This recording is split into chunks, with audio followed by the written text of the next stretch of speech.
Good morning, everybody. How is everybody doing?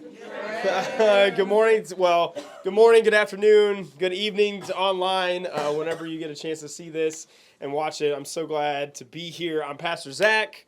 I'm the lead pastor here at Point of Change. And for those that are online that are watching this, there may be some in the crowd that are make me giggle just from things that have happened. And so, just so you know, there's some interesting headwear in the building. Not to call you guys out or anything. I know. Who might? I'm not looking at you at all. I know. But I'm glad to be here with you guys. We're going through the Lord's Prayer, and last week, we're going through and we talked about that word hallowed. And so we went through this, and we're going kind of line by line, and we're breaking down what the Lord's Prayer means and why Jesus told us, hey, this is how you should pray, and what the power is behind it. Because a lot of times we get into the Lord's Prayer, and in a lot of churches, it's recited so much and so frequently that you really it becomes this low, just kind of low, monotoned. We say it, we see it on the words, we just kind of recite it, we have it memorized, we just go through the motions, and we forget that Jesus called this out and said, this is how you should pray. And so if Jesus is saying it, and he's saying, hey, look, this is how you should pray, and I'm going to lay it out for you, then we should probably take it a little more seriously than just getting into the rhythm and the habit. We should actually think it through line by line and be like, okay, what is he saying here, and why is this such an important prayer? What can I learn from this? Because it's so deep and it's so rich. And I've talked to many pastors who have said when they've done sermons on the Lord's Prayer, when they've done a deep dive into the Lord's Prayer, they're like, man, what a transformation it made in my life as the person who was preaching. And so I know this firsthand, but also what it did to the congregation to look at it and be like, hey, there is some power here. And so let's not just take it for granted and just constantly recite it in a monotoned way. And so we talked about that word hallowed and how it means holy, and this idea of being set apart and holiness, and how we don't really talk that way, and what that looks like, and how we're set apart for God's purposes. And so we are to see God in this awe and powerful way, but also we're set apart. And so at the beginning of this prayer, we're kind of laying up our priorities, and we're saying God is number one. And I am going to hallow his name. I'm going to revere his name. I'm going to hold it in reverence. And I'm going to know that there's power behind the name. And also that I am set apart, that I am wholly his. Right? And so then the very next line, it says, your kingdom come. And then it goes into your will be done on earth as it is in heaven. But we're going to talk about your kingdom come. Why does he say your kingdom come? And then he mentions on earth as it is in heaven. And so he says that line in there. And your kingdom come has a dual purpose there. And so what theologians, and you can read some of the commentaries and things like that, what they refer to this as is that we are living in the middle of a tension, right? And so the thing is, as human beings, a lot of times we don't like tension. When you have tension, in a relationship, and you walk in and you know that you got some, issues with that person across the room, and you walk in, you can feel the tension all the way across, right? And everybody else can feel the tension too. And it's not just to you and them and no one else feels the tension. You can feel that tension and everybody feels a little awkward. And once in a while you get that person that likes to stir the pot, and they're like, let's make this tension a little more, right? And so those people pick up on that, and they see that, and they like to stir the pot, and there's a special place for people like that in my brain that like to stir the pot, because I probably am one of them sometimes, because I'm like, I want to break this tension, right? And so in my mind, when I see the tension, and I have that, and there's things going on like that, sorry, there was something right here. I felt it. Because I'm spitting because I didn't have any water. But so when there's that tension, right, and I see that, I just want it to break, because it's so much more relaxed when there's no tension, right? And as human beings, I think we fall more to we don't want tension over we do want tension. Now, if you're a person that loves the tension and you love to be in the tension and you just are always there, then I don't know anything about that. I just don't. I think the tension, we like to break it. And so, but the problem is that this line, your kingdom come, we are living in the middle of tension, because it is the already and the not yet. And we live in the middle of that tension right now in the present day. And so the already is that we know that God's kingdom is here, because we're like, a colony that has been sent. The church is the colony that's on this earth that is God's representation of his love and his grace and his light to the world. And so we're here, and his kingdom starts in our heart when that grace comes in and changes our heart, and it starts to outflow from that.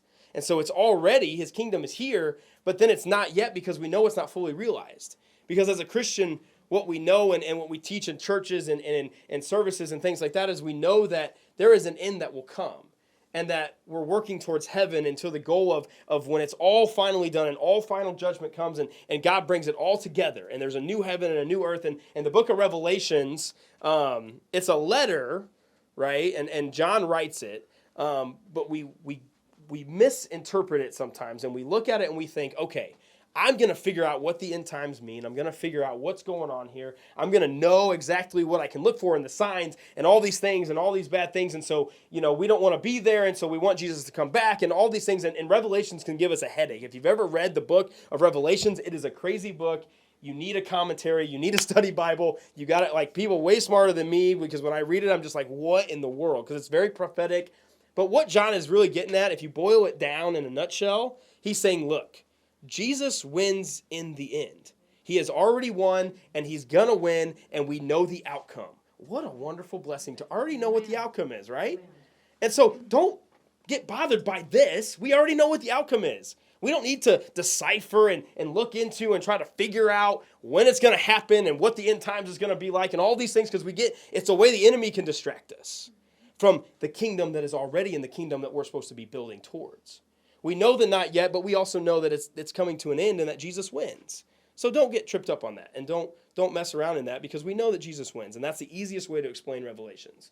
As John is just saying, look, all this crazy stuff's going to happen, but Jesus wins. He ends up on the throne at the end of the day, and all has come under him, and everybody worships him, and it's this wonderful, glorious picture, which is wonderful.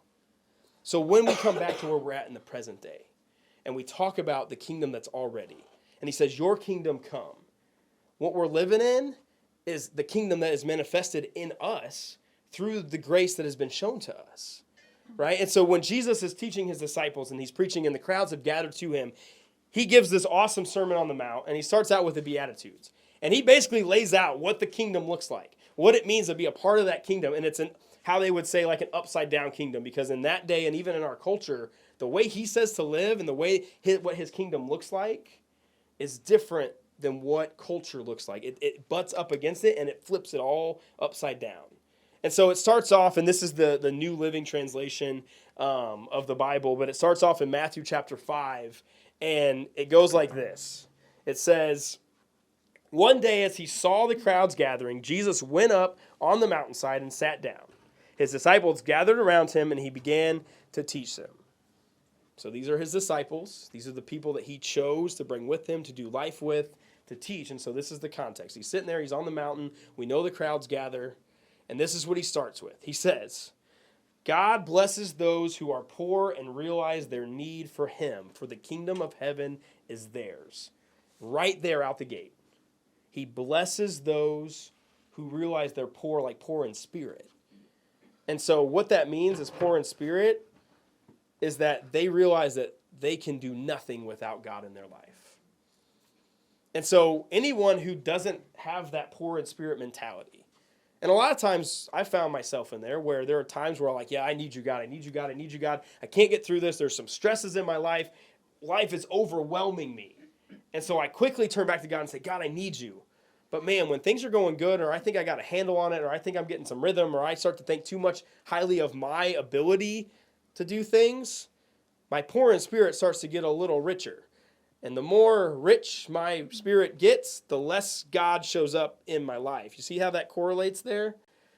And so when he's talking about being blessed are those who are poor in spirit, Jesus knows that we will be extremely blessed when we know without a shadow of a doubt that we need God in our life, that we can do nothing apart from him. And so he starts that off and he says, this is what his kingdom, like his manifesto of what the kingdom would be like. That's a fancy thing for like this awesome paper that he's saying this is what this is going to be. And so he says that theirs is the kingdom of heaven is theirs. God blesses those who mourn, for they will be comforted. God blesses those who are humble, for they will inherit the whole earth. And man, humility, that's a hard one. like when we're talking about building God's kingdom and we're talking about the kingdom that's already, and we're talking about the church, and we are, as Christians, we have the kingdom inside of us. And so it's the grace that then shines out the light because we get to know Jesus more and more and we love him more and more. And so out of thanks for the grace he's given to us, we say, we will do anything for you. And so it starts to pour out of our lives. But man, that humility thing, whew, it can mess with us sometimes. It's a hard one to figure out. Maybe it's just me, right? Because I, sometimes can have a big head, right? Figuratively, right? And so frequently people, when they say that, oh, you're not going to fit out that door because you've got, you're thinking too much of yourself kind of thing, right? And so, yeah, we sometimes struggle with that humility concept. And we forget that we're supposed to serve. That it's okay to take our needs and our wants and everything that we have and to go like this and put others above us. Pastor Tyler talked about cultivating a high regard for others. That's part of that humility thing.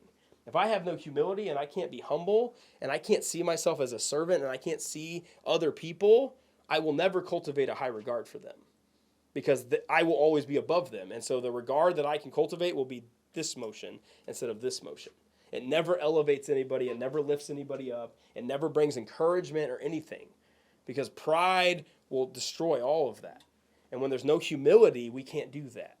Because it's about ourselves. And so he says, blessed are those who are humble. He said, God blesses those who hunger and thirst for justice, for they will be satisfied. And so justice, right? Because there's a lot of injustices in the world. And this is his kingdom he's talking about. That is the already. This is what happens when Jesus comes into our life. And that grace, which is so wonderful, and saves us and takes the chains and breaks them, and we're no longer slaves to sin, and we are free, and we are now a child of God, and we have been restored. What an awesome thing. And sometimes we forget what happens in that moment. And the deeper we grow and the more we realize, Jesus, man, I love you, and you have done so much awesomeness in my life, and I want to know you more and more and more. The more we do that and the more we live in that kingdom and the more we grow that kingdom and it comes out of our heart, the more we see the injustices that are around us. And he's saying those that are part of the kingdom, they hunger and thirst for justice. In other versions it says hunger and thirst for righteousness. And then quickly after that, though, because we can take that to an extreme too. We can take justice to an extreme that everybody has to be punished for what happens. And Jesus is very clear that God is the judge. We are not the judge. And so if we see injustices, we quickly take action. But also, we're not judge, jury, and executioner. We don't get to play that role. That's God's role and God's role alone. And so we love because God loves us and Jesus loved us. And the grace through the Holy Spirit that works in our lives is poured out from that. And so quickly, right after that justice part, though, he says, blessed are those who are merciful. It's funny that those are right in line right there. Because a lot of times our justice comes with no mercy. There's no compassion behind it. It's swift and it's harsh justice. Because something was done and it was injustice, and so we come down with the hammer. But the problem is that's not how it works. That's not the kingdom. And so he says, blessed are those who are merciful, for they will be shown mercy. And God blesses those whose hearts are pure, for they will see God. And God blesses those who work for peace, for they will be called the children of God. And that makes sense. If you're looking for peace, and this isn't just peace on the global scale. This is peace in our relationships. This is peace we got issues with somebody at school for the teenagers in the room and the teenagers online. You got issues with somebody in your family, your brother or sister, right? Because we all have issues with our siblings sometimes. And so we have peace there, right? Blessed are those who seek that peace, right? Because they're going to be seen as children of God. And so where we bring peace and where we spread peace, people will know us as children of God. And so we bring that into our interactions at work. We bring that into all that's going on. And it's not just on a global scale. It's not just like wars and ending wars and not having that. It's just getting along. And then he goes on and he says, for God blesses those who are persecuted for doing right, for the kingdom of heaven is theirs. And that's another one, right? For doing right. Because a lot of times, at least for me, I knew the right thing to do. But man, Sometimes people can really be cruel when you choose the right way and they don't, or they chose not to live that way, and man, they pick you apart for it. I lived a lot of my teenage years in that tension of knowing what is right and knowing the right thing to do, but then deciding I'm either going to live here and not do anything, or I may slide this way because of the pressure that was on this side. Because anytime I did anything right, it was, we'll call you out for it, we're going to make fun of you for it, we're going to tear you down for it, and we're going to basically persecute you for it. And that happens all over. It's not just a teenager's life that tries to do the right things, that goes against culture, because that butts up against sometimes against what culture is saying, what's happening in our lives. But also in the work world that can happen. You know, you do something and you do it because that was the job and you were asked to do it. And so you did the job and you did it well. And then somebody comes in and man, they tear you down for it. But you just did it right and you worked hard and that was the right thing to do. And so it wasn't you brown-nosing, it wasn't you, sucking up to the boss, it wasn't you trying to, climb the corporate ladder and all that, which, that can happen. But if we're just doing the right thing and God says, blessed are those who do the right thing, then we're just trying to do the right thing and that was the right thing to do. But a lot of times we will get persecuted for that. But God said that's part of the kingdom. We still do the right thing. So he says, peace, persecuted for doing what's right. And then he goes on and he says, God blesses you when people mock you and persecute you and lie about you and say all sorts of evil things about you because you are my followers. Be happy about it, right? So that's kind of taking a downward spiral, right? We're going out this way. And then he comes back around and says, be happy about it. And you're thinking, what in the world is he talking about? Right? They're going to mock me, and they're going to persecute me, and they're going to lie about me, and they're going to say all kinds of things about me. They're going to destroy my reputation. They could, destroy the reputation of my family. They could say bad things about my family, about my loved ones.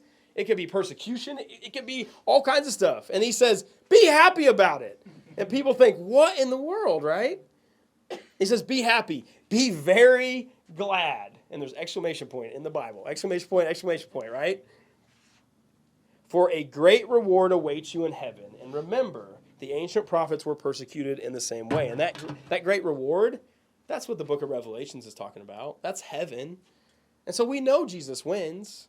And so that's why he's saying, be happy about it. Be glad. Be glad you're part of the kingdom. And even though there's hardship that come in there, and even though sometimes we don't know what's going on, he lays it out in the Lord's Prayer. He says, your kingdom come.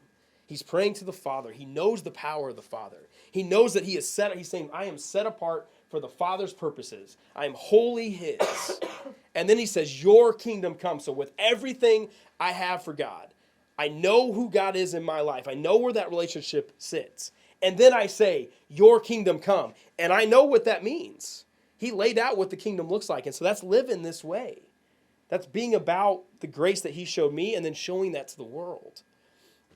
I like to play a game. I would like to say my family likes to play a game, but they don't want to play this game half time with me. It's called Risk. Every time I try to get my wife to play, she just doesn't want to play. I don't know why. It's probably because I win every time. But but there's this. Well, so once in a while, like on my birthday, it's about the only time we get to play Risk, once a year. And I say, I want to play Risk with my family. And so Risk is a board game, if you've never played, where you've got the world right pulled up, and there's different versions.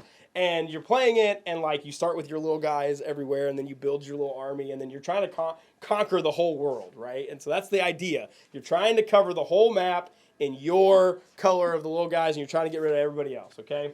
And for some reason, every time we play, I get tag teamed. Like if there's 4 people playing, and I'm one of them, it's 3-on-1. If there's 5 people playing, it's 4-on-1. They make alliances, and they're trying their very best to make sure that I do not win, right? And it's so frustrating to me because I'm like, let's just play the game. Why do we have to have all the alliances and do all that? But that's a whole other issue, right? And so it happens in Monopoly too, but we won't get into Monopoly. I don't know how you can team up in Monopoly, but they do it. And they have slighted me multiple times in Monopoly too, okay? But that doesn't make a good point. So back to Risk, okay? And so that's just the object of the game. You're trying to conquer the world, right? And so when I was thinking about this sermon, I'm thinking about your kingdom come, and I'm thinking about, that last part about persecution and people coming against us, and this is what the kingdom looks like and all that. It's like the church is one of those little people, right? And you could pick a point where you want to start, wherever you want to start, right? Because the church is everywhere. So you could pick a place, right? And we're like little colonies of God's kingdom that's already here. But it hasn't happened yet where the whole thing is covered in just Christianity and God has transformed, because that's Revelations. And we know Jesus wins in the end, right? But I was thinking about that, and I was thinking about my experience playing Risk, and maybe not everybody has that experience, and maybe you don't even like the game, so you don't play it. But I was thinking, man, it's like 4-on-1, and they're trying to block me here, trying to do this and whatever. But that happens in life. That happens when we're trying to build God's kingdom. There's always going to be resistance. People are going to decide, you know what? I don't like what this guy's saying. I don't like what this lady's saying. I don't like the way you lived your life, because it could be threatening, or there's something challenging about it, or there's something convicting about it, or they just don't see it that way. And so there's resistance, right? And there comes some persecution. And sometimes there's bad talk that happens and gossip, and they try to rip your reputation down. And there's all these things that come with that. But you know what? We live God's kingdom out either way. And so we just go and we take one piece of the map at a time. No matter how much resistance there is, we know that God wins in the end. We know, like my kids and all them know, he's going to win. Dad is going to win, right? And so they just try to put their best effort to not, right? And the enemy tries to do that, right? He's putting his best effort to say he's losing the game, though. He knows at the end, the game, the whole map is going to be one color, right? And it will all be Jesus's. It's all God's. And so why we're in the already, the not yet, that's the not yet, that's the come. But why we live in the already, why we have the little colonies of the church, right? That's the church. Why not share the grace that's been given so freely to us, to the people around us? Because that's what the kingdom's about. It's about love, and the love that Jesus gave to us, and then giving it to other people. I was in a class yesterday, actually, because obviously I'm working towards ordination in the Church of the Nazarene. And so I was in a class at Peoria First Church, and Mark McCall, Pastor Mark McCall, wonderful, wonderful guy, very, very knowledgeable, and just a wonderful man of God. But he was teaching the class, and he was talking about our Wesleyan, roots, right? Because we have the Wesleyan roots, and it's like Wesleyan Arminian, and there's a lot of theology there, and the doctrine and all these things. Holiness is in there and stuff. But one of the things from the Wesleyan part of the Nazarene Church and that heritage is that we are radically optimistic about what grace can do now. And so as Nazarenes, one of the things that's built into our doctrine, and is rooted in biblical evidence. It's rooted in the Bible. Everything that we do is rooted and vetted through the Bible. But we are very much radically optimistic about what grace can do now and how people can experience God's grace now. It's not we have to wait and just trudge along through this life until Jesus comes back, until we finally get that final judgment that happens, and it is the full realization of God's kingdom. But no, we have a grace that's been so freely given to us, and what Jesus did for us and took us from death to life, because we were dead in our sins, in our transgressions, and Jesus lifted us out of that and brings us to life, right? Sin, the Bible says we all sin at some point. We all consciously make a decision to say, I want to do my thing and not God's way. And so we break that, and that brings death. But man, what a wonderful thing to experience when Jesus shows up and we ask for that forgiveness. He comes in and the Holy Spirit does a work, and we have the Spirit, and we have all these things that happen, and we have new life, and the chains are gone, and we're washed clean. We are white as snow. And that is the grace that is given so freely to us. And that's what the kingdom is about. And so, of course, we would be radically optimistic about the grace we experience, because we get to experience that now. And that's life-changing, and it brings life, and it makes us to be happy and glad, like it says here in the Beatitudes in Matthew. And so even though the world is going crazy, and even though we're the little risk map, and they're trying to block us at every different corner, and we're trying to win, we know it's going to win, and we know that Jesus wins, but we also know we can experience that awesome grace now, and that other people can too. And so part of the kingdom and part of that, what we're doing now, is just making that map one piece at a time and taking that over and then going on to the next. And so our map looks like Bloomington Normal and the surrounding area. That's our map. And you could break it down if you want to get really deep into the risk analogy. You could say, hey, here's this little section. Here's this little section. Here's my neighborhood. Here's my school. Right? Here's a neighborhood that we just got a building slid over to us. And that's a whole section. And each house could be a little territory, right? And whose stamp is on that, right?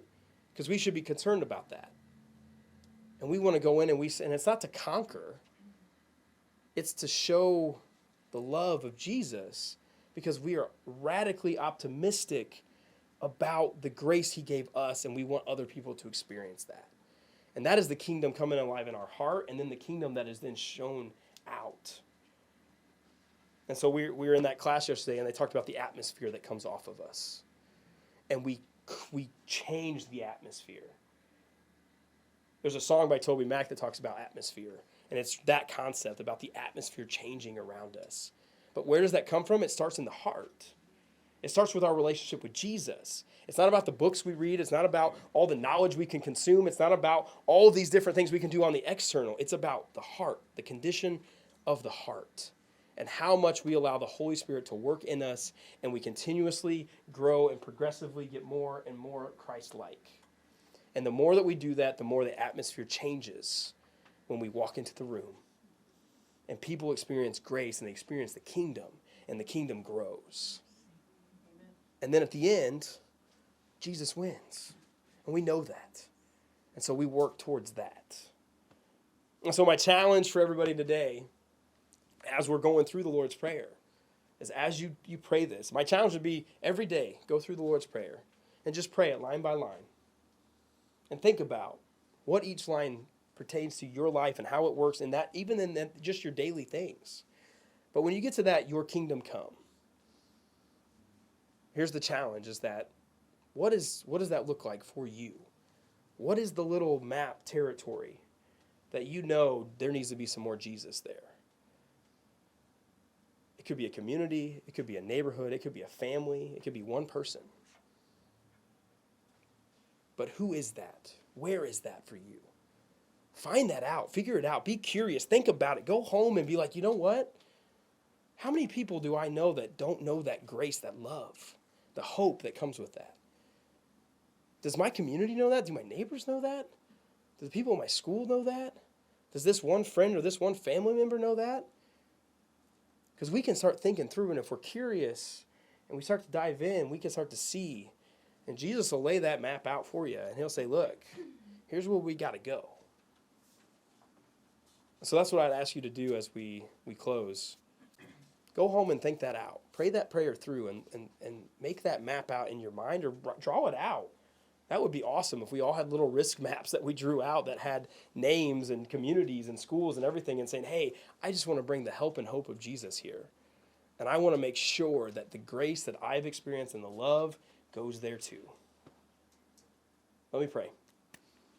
Dear Heavenly Father, God, I thank you for today. God, I'm so thankful for, God, being here, meeting with this wonderful group of people. God, all of my friends here in the room and online, God, and God, the wonderful communities and neighbors and schools and families and friends that you have put in our lives, God, so we can just love on them. And God, that we can live out the kingdom. And if we ever get tripped up, God, that you gave us a map, a road map, we can go back and look and read it in the Bible and say, okay, I got to be humble. I got to be poor in spirit. I got to be merciful. I got to rejoice and be glad and find joy.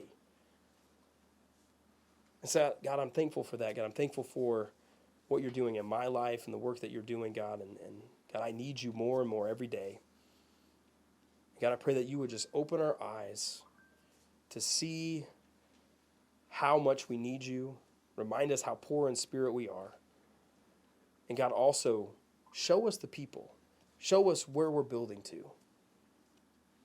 I love you and I thank you. Amen.